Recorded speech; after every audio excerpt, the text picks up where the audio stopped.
शंभु, आप भोले भी हैं और भयंकर भी, संहारक भी है और दयालु भी। मैं जानता हूं महाकाल, इन अपशक्नों द्वारा तुम मुझे डरा रहे हो, जिससे मैं हार मानकर उस राम के चरणों में झुक जाऊं।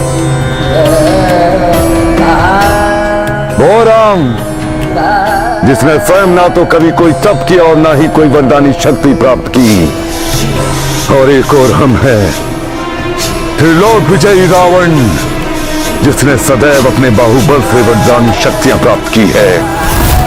अब तुम ही बताओ महादेव, वो तुच्छ वनवासी राम शक्ति में इस रावण से महान कैसे हो सकता है? हम ये भी जानते हैं महाकाल की, तुम मुझे मेरे अहंकार के लिए दंड देना चाहते हो, किंतु रावण अपने अहंकार का त्याग कभी नहीं कर सकता। अपनी शक्तियों पर अहंकार करने का मुझे पूर्ण अधिकार है। ये शक्तियां मुझे किसी दान में प्राप्त नहीं हुई, अभी तो अपनी कठोर तपस्या के उपलक्ष्य पर इस काल के विधान के अनुसार तुम विवश थे मुझे वो शक्तियां देने में। और जब जब कोई अपूर्व शक्ति प्राप्त करता है तो तुम्हारी माया ही उसे शक्ति के मद में पागल कर देती है। अरे शक्ति के मद से तो तुम्हारे देवता तक नहीं बच सकते, उन्हें भी अहंकार आ जाता है। आज वही अवस्था मेरी है महाकाल।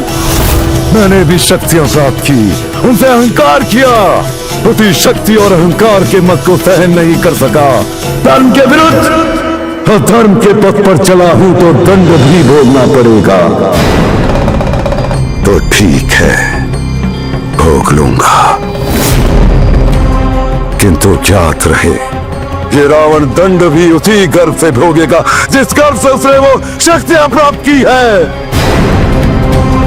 हे त्रिलोकेश्वर, जिस राम की सहायता आज तुम करना चाहते हो ना, आज वो राम भी देख लेगा कि रावण के विरुद्ध युद्ध करने का क्या परिणाम होता है। यदि जीवित रहा तो आज रात्रि पुनः तुमसे मिलने आऊंगा, और यदि नहीं आया तो समझ लेना कि तुम्हारा सबसे बड़ा भक्त रावण एक वीर की भांति लड़ा और अपनी अंतिम श्वास तक अपने लक्ष्य प्राप्ति हेतु वीर गति को प्राप्त हो गया।